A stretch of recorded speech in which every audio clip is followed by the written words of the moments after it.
Doctor Baba Saheb Ambedkar के doctor Baba Saheb Ambedkar के doctor Baba Saheb Ambedkar के संविधान शिल्पी डॉक्टर बाबा साहेब अंबेडकर के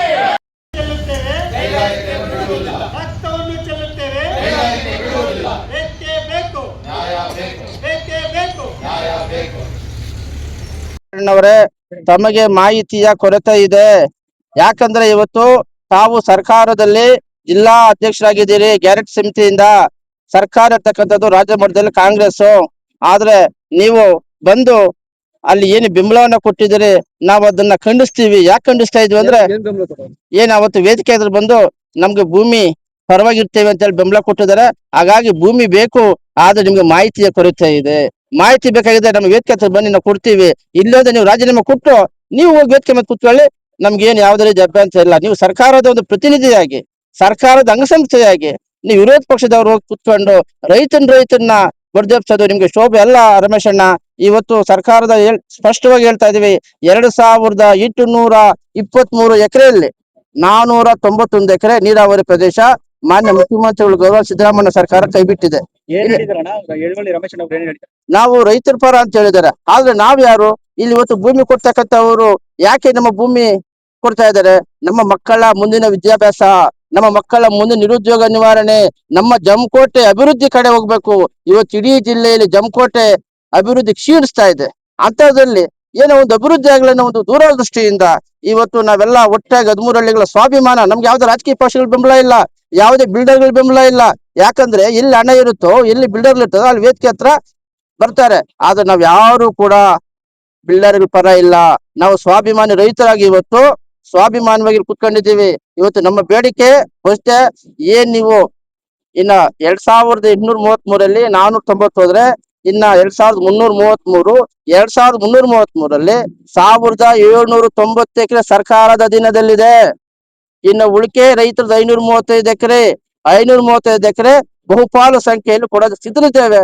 ತಾವು ತಗೊಂಡಂಗಿದ್ರೆ ಬೇಗ ತಗೊಂಡು ದರ ನಿಗದಿ ಮಾಡಿ ನಮ್ಮ ಒತ್ತಾಯ. ಮತ್ತೆ ನಮ್ಮ ಏನ್ HNV ಕೇಸಲ್ಲಿ 3 ಲಕ್ಷ ಶುದ್ಧೀಕರಣ ಮಾಡಬೇಕು.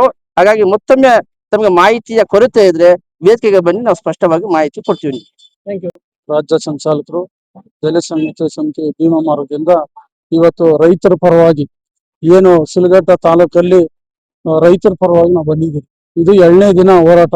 ಇದು ಆಗಿಲ್ಲ ಅಂದ್ರೆ ವಿಧಾನಸೌಧ ಮುಂದೆ CM ಮನೆ ಮುಂದೆನೆ ಕುಂತ್ಕೊಂಡು ಹೋರಾಟ ಮಾಡಕ ನಾವು ರೆಡಿ ಆಗಿದ್ದೀವಿ. ಯಾಕಂದ್ರೆ ಶಿಲ್ಘಟ್ಟದಲ್ಲಿ ಸುಮಾರು ಜನ ಬಡವರಿದ್ದಾರೆ. ಇವತ್ತು 2000 ಅಡಿ ಬೋರ್ಗಳು ಹಾಕಿ ನೀರ್ ಸಿಗ್ತಾ ಇಲ್ಲ. ಅವರು ಎಂಟಿ ತಾಲಿಗಳನ್ನ ಕುದುವಿಕ್ಕಿ ಬೋರ್ಗಳು ಹಾಕಿ ನೀರ್ ಸಿಗ್ದಿರ ಸಾಲಗಳು ಮಾಡಿ ಸತ್ತಿರೋರು ಇದ್ದಾರೆ. ಏನು ಅದರಿಂದ ಇವತ್ತು ಏನು KVD ಜಮೀನು ಇವತ್ತು 1136 ಎಕರೆ ಸರ್ಕಾರಿ ಭೂಮಿನೇ ಐತೆ. ಆಮೇಲೆ ಉಳಿಯೋ ಜಮೀನವ್ರಿಗೆ ಅವ್ರಿಗೂ 400 ಚಿಲ್ಲರೆ ಜಮೀನ್ ಬಿಟ್ಟವ್ರೆ. ಇವಾಗ ಅವ್ರು ತಗೊಂಡಿರೋದು 535 ಎಕರೆ ಏನೋ ತಗೊಂಡಿದ್ದಾರೆ. ಅದನ್ನ ಶಿಲ್ಘಟ್ಟ ತಾಲೂಕಲ್ಲಿ ಒಂದು ಕಂಪ್ನಿಗಳಾದ್ರೆ ಒಂದು ಮನೆಗೆ 2 ಕೆಲಸ ಕೊಡ್ಬೇಕಂತ. ಯಾಕಂದ್ರೆ ಓದಿರೋರು ಚೆನ್ನಾಗಿದ್ದಾರೆ ಶಿಲ್ಘಟ್ಟದಲ್ಲಿ, ಅಂತವ್ರಿಗೆ ಕೆಲಸಗಳು ಸುಮಾರು ಹೆಚ್ಚಿನ ಅದೊಂದು ಪಟ್ಟಿ ತಕೊಂಡು ಸರ್ಕಾರ ಏನಿವತ್ತು ಸಿದ್ದರಾಮಯ್ಯವರು ಏನ್ ತೀರ್ಮಾನ ತಕೊಂಡವ್ರು ಅದರ ಬದ್ಧವಾಗಿ ನಾವು ನಡ್ಕೊಂತೀರಿ. ಆದ್ರೆ ರೈತರಿಗೆ ಅನ್ಯಾಯ ಆದ್ರೆ ನಾವು ಬಿಡಲ್ಲ. ಯಾಕಂದ್ರೆ ನಾಳೆ ಫ್ಯಾಕ್ಟ್ರಿಗಳಾದ್ಮೇಲೆ ಎಲ್ಲೋ ಇರೋರ್ನ ತಕೊಂಬಂದು ಕೆಲ್ಸಗಳಿಗೆ ಸೇರ್ಸೋದು ಇದು ನಡಿಬಾರ್ದು. ಶಿಲ್ಘಟ್ಟ ತಾಲೂಕಲ್ಲಿ ನಮ್ಮ ಜನಾಂಗಕ್ಕೆ ಕೆಲ್ಸಗಳು ಸಿಕ್ಬೇಕು. ರೈತರಿಗೆ ಎಲ್ಲ ಒಂದು ಮನೆಗೆ 2 ಕೆಲ್ಸಗಳು ಕೊಡುವಂತ ಕೆಲ್ಸಗಳಾಗ್ಬೇಕು. ಅದನ್ನ ಆದಷ್ಟು ಬೇಗ ತೀರ್ಮಾನ ತಕೊಂಡು ಮಾಡಿದ್ರೆ ಎಲ್ಲರಿಗೂ ಒಳ್ಳೇದು ಅಂತ ನಾನು ಈ ಸಭೆನಲ್ಲಿ ಹೇಳ್ತಾ ಇದ್ದೀನಿ. ಇದು ಆಗಿಲ್ಲ ಅಂದ್ರೆ ಕೆಲವರು ಕುಂತಿರ್ಬೋದು ನಮ್ಗೆ ಜಮೀನ್ ಕೊಡಲ್ಲ ಅಂತೇಳಿ, ಅವರೆಲ್ಲ ಜಮೀನ್ ಇಲ್ದಿದ್ದವ್ರೆ ಬಂದ್ ಕುಂತಿರೋದಲ್ಲಿ. ಇಲ್ಲೆಲ್ಲ ಸುಮಾರು ನೀರಾವರಿ ಇಲ್ದಿದ್ದವ್ರೆ ಜಮೀನುಗಳೆಲ್ಲ ಕೊಡಕ್ ರೆಡಿ ಆಗಿರೋದು. ನೀರಾವರಿ ಜಮೀನುಗಳು ಬಿಟ್ಟಿದ್ದಾರೆ ಅವರು. ಅದರಿಂದ ಇದನ್ನ ಆದಷ್ಟು ಬೇಗ ಸಿದ್ದರಾಮಯ್ಯನವರು DK ಶಿವಕುಮಾರ್ ಅವರು ತೀರ್ಮಾನ ತಕೊಂಡು ಜಲ್ದಿ ಇದನ್ನ ಬಗೆಹರಿಸ್ಕೊಟ್ರೆ ನಮಗೂ ಒಳ್ಳೇದು, ಶಿಲ್ಘಟ್ಟ ತಾಲೂಕ ರೈತರಿಗೆ ಎಲ್ರಿಗೂ ಒಳ್ಳೇದು ಅಂತ ಹೇಳ್ತಾ, ಏನಿವತ್ತು ನಾವು ಭೀಮಾ ಮಾರ್ಗದಿಂದ ಇವತ್ತು ಬಂದಿದ್ದೀರಿ, ಇದು ಮುಂದಿನ ದಿನಗಳಲ್ಲಿ ಬೇಗ ಆಗಿಲ್ಲ ಅಂದ್ರೆ ನಾವು CM ಮನೆ ಮುಂದೆ ಕುಂತ್ಕೊಳಕ್ ನಾವು ರೆಡಿ ಇದ್ದೀರಿ ಅಂತ ಹೇಳ್ತಾ ನಾನು ಮಾತು ಮುಗಿಸ್ತೀನಿ. ಜೈ ಭೀಮ್ ಜೈ ಕರ್ನಾಟಕ. ಅದೇ ಕಂಪನಿಗಳಾದ್ರೆ ನಮ್ಗೆ ಕೆಲಸನೂ ಸಿಗ್ತೈತೆ, ಒಂದು ಜೀವನ ಮಾಡಕ ಒಂದು ನಿರ್ಧಾರಗಳಾಗ್ತವೆ. ಅದರಿಂದ ನಾವು ಇದಕ್ಕ ನಾವು ತಗೊಂಡಿದ್ದೀರಿ ನಿರ್ಧಾರ. ರಾಜಕೀಯ ಇಡೀ ಕಾಂಗ್ರೆಸ್ ಸರ್ಕಾರನೇ ನಿರ್ಧಾರ ತಕೊಂಡಿರೋದು. ಕೆಲವರು ಬೇರೆ ರಾಜಕೀಯದವರು ಎತ್ಕೊಟ್ಟು ಇದನ್ನ ಮಾಡ್ತಾ ಇದಾರೆ. ಅದನ್ನ ಜಲ್ದಿ ಸಿದ್ದರಾಮಯ್ಯವರು ತೀರ್ಮಾನ ತಕೊಂಡು ಜಲ್ದಿ ಅದನ್ನ ಏನು ಅದು ಬಗೆಹರಿಸ್ಕೊಟ್ರೆ ಇದು ಬೇಗ ಮುಗೀತದೆ ಅಂತ ಹೇಳ್ತಾ ಇದ್ದೀನಿ. ಜಂಗಮಕೋಟೆ 13ಹಳ್ಳಿ ಏನು ಮಾಡ್ಬೇಕು ಅನ್ನೋ ಒಂದು ಉದ್ದೇಶ ಇಟ್ಕೊಂಡು ನಾವು ಇವತ್ತು ಇಲ್ಲಿ ಕಚೇರಿ ಮುಂದೆ ಧರಣಿ ಮಾಡ್ತಾ ಇದೀವಿ. ಯಾಕೆ ವಿಳಂಬ ಮಾಡ್ತಾ ಇದ್ದಾರೆ? ಎರಡನೇ ವಿಚಾರ ಬಂದ್ಬಿಟ್ಟು, ಈಗಾಗಲೇ ಸರ್ಕಾರ ನಿರ್ಧಾರ ತಗೊಂಡಂಗೆ ಕೃಷಿ ಭೂಮಿಯನ್ನ 400 ಎಕರೆ ಚಿಲ್ಲರೆ ಕೃಷಿ ಭೂಮಿಯನ್ನ ಬಿಟ್ಕೊಟ್ಟಿದೆ. ಆಮೇಲೆ ಈಗ ಉದ್ದೇಶಪೂರ್ವಕವಾಗಿ ಅದನ್ನ ತಡೆಯುವಂತ ಪ್ರಯತ್ನಗಳು ತಂತ್ರಗಳು ನಡೀತಾ ಇದಾವೆ. ಅದನ್ನ ಫಸ್ಟ್ ನಿಲ್ಲಿಸ್ಬೇಕು. ಸರ್ಕಾರ ಆದಷ್ಟು ಬೇಗ ರೈತರಿಗೆ 3 ರಿಂದ 4 ಕೋಟಿ ಪರಿಹಾರವನ್ನು ಕೊಟ್ಟು, ಮನೆಗೆ ಒಬ್ಬರಿಗೆ ಉದ್ಯೋಗವನ್ನು ಕೊಟ್ಟು, ಆದಷ್ಟು ತ್ವರಿತವಾಗಿ ಕೈಗಾರಿಕಾ ವಲಯವನ್ನು ಸ್ಥಾಪನೆ ಮಾಡಬೇಕು ಅನ್ನೋದು ನಮ್ಮ ಉದ್ದೇಶ. ಇದರಲ್ಲಿ ನಾವು ಯಾವುದೇ ರೀತಿಯ ರೈತರ ಜಮೀನನ್ನ ಕಬಳಿಸ್ಕೊಳ್ಳೋದಾಗ್ಲಿ, ಅಲ್ಲಿ ಸರ್ಕಾರದ ಜಮೀನುಗಳನ್ನ ಕಬಳಿಸ್ಕೊಳ್ಳೋ ಉದ್ದೇಶ ಇಟ್ಕೊಂಡು ಇಲ್ಲಿ ಯಾರು ಬಂದಿಲ್ಲ. ಜನರ ಹಿತದೃಷ್ಟಿಯಿಂದ ಮುಂದಿನ ಪೀಳಿಗೆಗೆ ನಾವೆಲ್ಲ ಈಗ ಏನು ರೈತರು ಯಾರೆಲ್ಲ ಕೆಲವರೆಲ್ಲ ಬರಡು ಭೂಮಿ ಅಂತ ಏನಿದೆ ಅಲ್ಲಿ ನೀರಾವರಿ ಇಲ್ಲ ಕೆಲವು ಜಾಗಗಳಲ್ಲಿ, ಅಂತ ಜಾಗಗಳು ಕೊಡುವಂತವ್ರು ಪಾಪ ರೆಡಿ ಇದಾರೆ. ಅಂತವ್ರಿಗೆ ನಾವು ಸಾಥ್ ಕೊಡ್ತಾ ಇದೀವಿ. ಸಾಧ್ಯವಾದ್ರೆ ನೀವು ನಮ್ಮ ಬೆನ್ನೆಲುಬಾಗಿ ನಿಂತ್ಕೊಬೇಕು, ಇಲ್ಲವಾದ್ರೆ ಮನೆಯಲ್ಲಿ ತಟಸ್ಥವಾಗಿರಿ.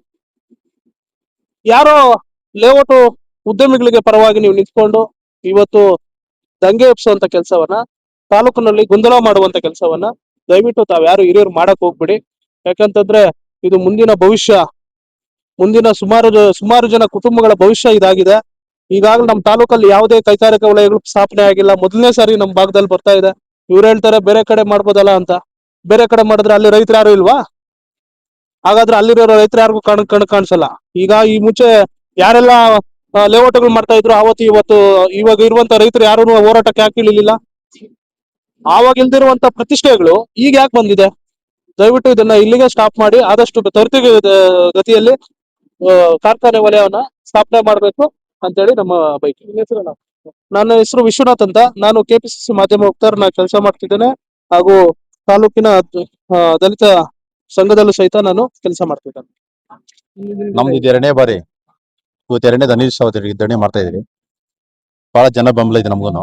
ನೆನ್ನೆ ಬಂದ್ರು ಮತ್ತೆ ರೈತರೆಲ್ಲ ಕೆಲಸ ಮಾಡ್ಬೇಕು. ಈಗ ಅಲ್ಲಿ ನಮ್ಗೆ ಕೊಡಬಾರ್ದು ಅಂತ ಹೇಳ್ತಾ ಇದಾರೆ. ಈಗ 491 ಎಕರೆ ನೀರಾವರಿ ಬಿಟ್ಟಿದ್ದಾರೆ. ಈಗ ಉಳಿಕೆ ಪ್ರದೇಶ ಆದಷ್ಟು ಬೇಗ ಮಾಡಿಸಿ. 2791 ಎಕರೆ ಸರ್ಕಾರಕ್ಕೆ ಬರ್ತದೆ. ಇನ್ನು 500 ಎಕರೆ ರೈತರದಿರುತ್ತೆ ಅಷ್ಟು. ಇನ್ನ ಮಿಕ್ಕಿದಿನ್ ಯಾವ್ದಿರಲ್ಲ. ಆದಷ್ಟು ಬೇಗ ಮಾಡಿರೋದು. ಇದು ರಾಜ್ಯಕ್ಕೆ ಕುಮ್ಮಕ್ಕಿದೆ.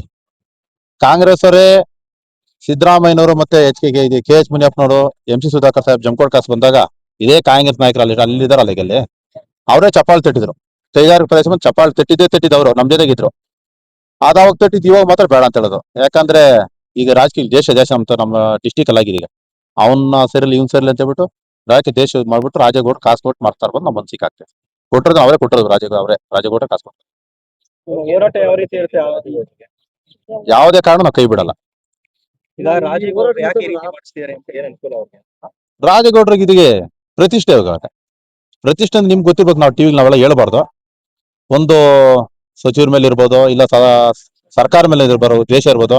ಆ ದ್ವೇಷ ಸಾಧಕ ಆದ್ರೂ ರಾಜೇಗೌಡರು ಮಾಡ್ತಾ ಇರ್ಬೋದು ಅಂತ ನಮ್ಮ ಮನ್ಸಿಗೆ ಆಗ್ತದೆ. ಕಾಂಗ್ರೆಸ್ ಪರವಾಗಿ ಏನೋ ಇದ್ದಿದ್ರೆ ಇಷ್ಟೊಳಗಾಗಿರೋರು ಈ ಸ್ಟೇಜ್ ಅದಕ್ಕೆ ಬಂದು ನಮ್ ಜೊತೆ ಕೈ ಜೋಡಿಸ್ಬೇಕಾಗಿತ್ತು. ಬರಲ್ಲ ಅಂದ್ರೆ ವಿರೋಧ ಪಕ್ಷ ಅಂತ ಅರ್ಥ ಅಷ್ಟೇ. ಅವ್ರ ಅನ್ಲಾಯಕ್, ಕಾಂಗ್ರೆಸ್ ಅಭ್ಯರ್ಥಿ ಅನ್ಲಾಯಕ್ ಅಂತ ಹೇಳ್ತೀವಿ ನಾವು.